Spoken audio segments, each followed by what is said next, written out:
الله الله أكبر الله أكبر ولله الحمد. ci jàmm nga ko def jàmm jooju muy jàmm loo xam ne Sénégal da ko soxla jàmm ji nga xamante ni violence bi lu ne am na fi lu waral jàmm jooju yow nga tënk sa xutba ci jàmm. waaw xam nga jàmmaay lépp boo gisee ñu toog fii di julli jàmm tax boo gisee ngay xëy jàmm tax boo gisee ñuy nodd ca jàkka ja jàmm tax kon jàmm jooju na nga xam ne bokk na ci principe yi nga xam ne islam da koy jëmbat imaan gëm yàlla da koy jëmbat nite da koy jàmbat parce que dañu war a dëkk war a ànd looloo tax nag ñu gis nag anam yu bari yoo xam ne daawuñu ko gis yoo xam ne bu fekkee ne dina indi jàmm it day doy waar mais ñii taxaw bañ ñii di marche ñii di grève ñii di xeex ñuy tëj ñii ñuy atte ñaa loolu ñu gis nag bu nekkee ci société jàpp nañ ne ngir ñu am jàmm day dal di jafe looloo tax xutba bi li ci ëpp ñu jëmale ko ci jàmm pour delloo si xel yi delloo si xol yi ñu xam ne lépp loo bëgg rek xamal jàmm rek nga koy amee nga nekk ci li nga xam ne yëg nga neexaayu loola moo xam ñam la moo xam colin la moo xam jiite la lu mu mun a doon rek balaa muy neex ci sab làmmeñ rek dana fekk daa ànd ak jàmm su àndul ak jàmm danga ko fa sànni dem wuti jàmm yàlla nañu yàlla jàmmal. wax nga itam ci bennoo jullit ñi wax nga ci réew mi woo askan wi ci bennoo jullit ñi.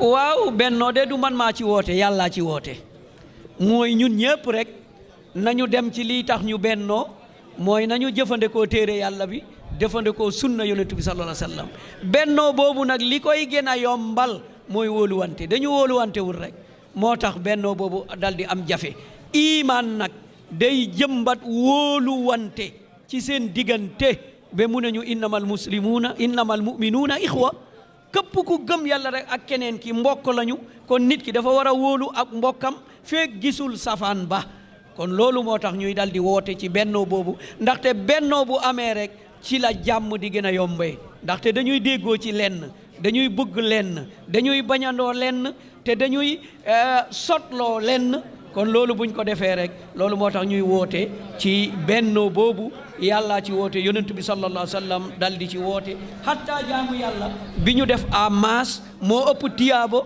bi nga def yow kenn kon looloo tax ñu jëm ci ban message ngay lancé ñi nga xamante ne dañoo nekk ci champ politique bi ban message nga leen di jox waaw mu ne champ politique bi ban message laa leen di lancé mooy li nekk ci biir xutba bi rek ku nekk na wax jàmm def jàmm ku nekk na dëggu na maandu na waxan ak askan bi leeral programme am ñu sori lépp loo xam ne mooy violence lépp loo xam ne xaste la lépp loo xam ne tuuma la lépp loo xam ne boddi la loolu yépp ñu dal di ko sori ñu nekk ñoo xam ne dañuy kafante ñun loolu lañ xamoon ci Sénégal ñaari adversaire yoo xam ne dañuy xaccoo da nga doon gis ne dañuy kafante kii sànnilee kaddu kii def te kaddu kaf lay doon waaye du doon kaddu noono du doon kaddu tëkku koo mën a doon boo sànnee kaddu noono nga sànni kaddu tëkku la yàqu yawa te bu ñëwee doo ci mucc loolu moo tax ñoom ñëpp maa ngi leen di lancé ne nañu fexe képp koo xam ne da ngay ñëw jiite réew mi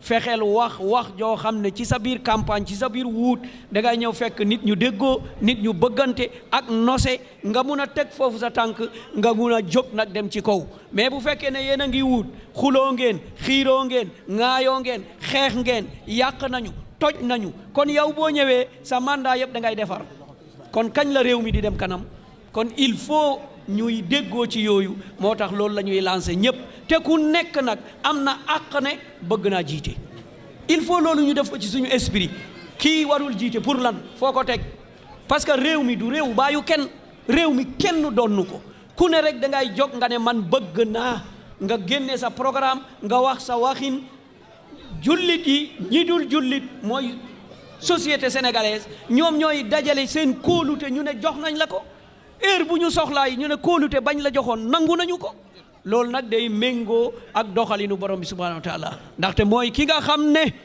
day joxe nguur ku ko soob day nangu ku ko soob bu ñu gëmee loolu rek du ñu am benn jafe-jafe gis nañu imaam gis nañ baal ma benn kàddu rek gis nañu maanaam jullit ñi ñoo woorandoo mais ñi ëpp ci jullit ñi worendoowuñu ndax loolu kilifa diine amuñu ci responsabilité.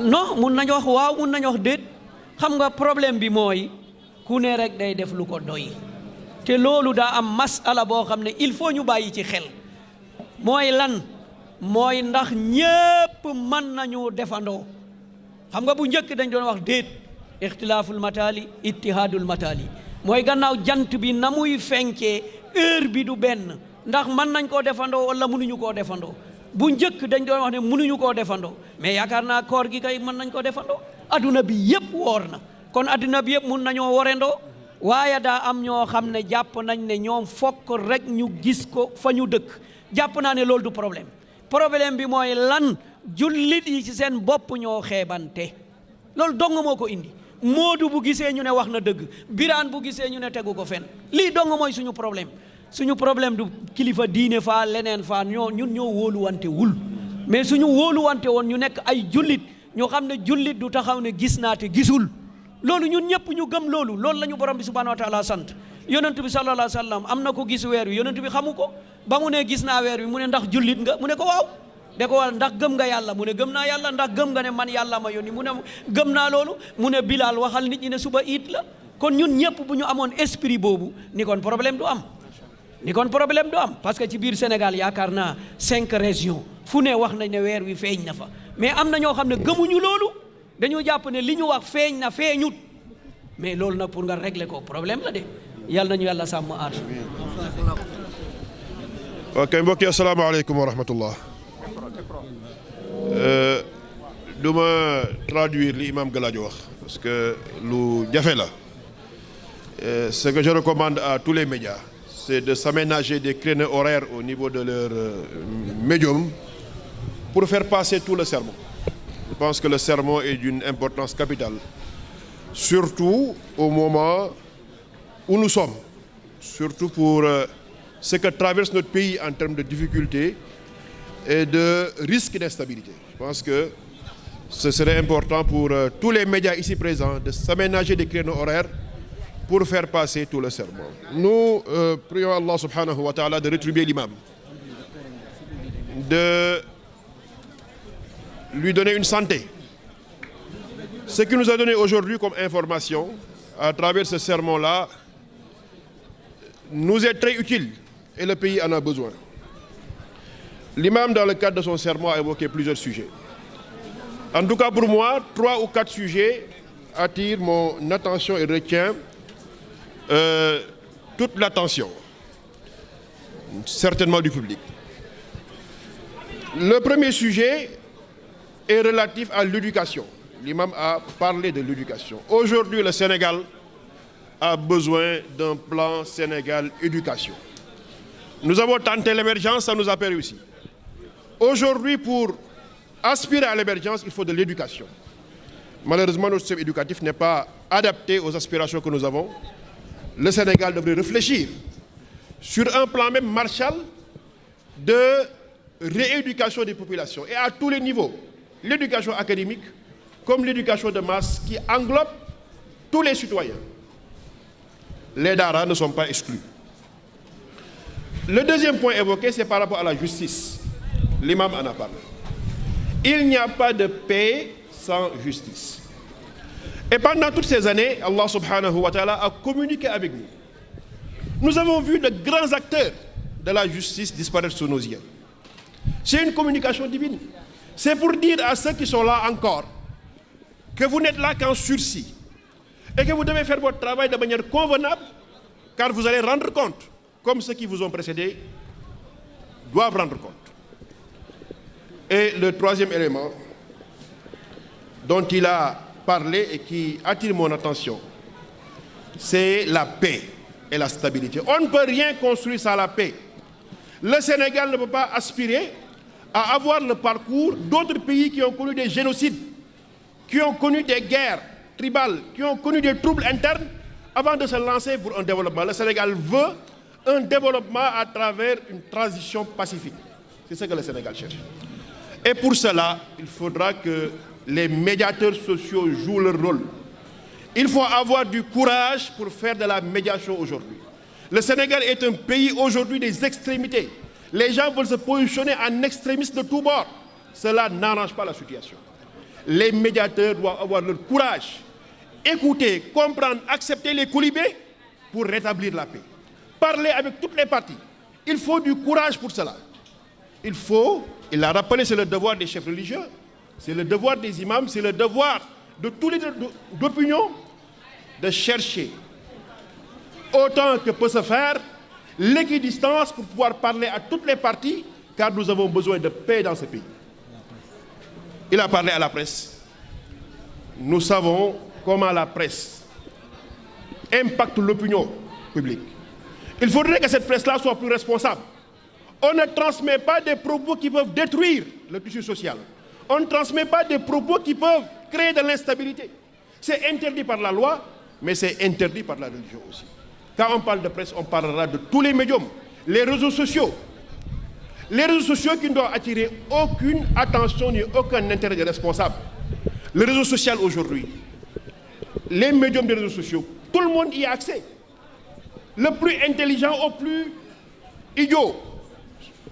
Tout le monde peut ouvrir sa caméra, ouvrir son téléphone et lancer un message qui va partout. Alors il faudrait que ceux qui reçoivent les messages soient responsables. On n'écoute pas quelqu'un qui insulte. On n'écoute pas quelqu'un qui divise. On n'écoute pas quelqu'un qui dénigre.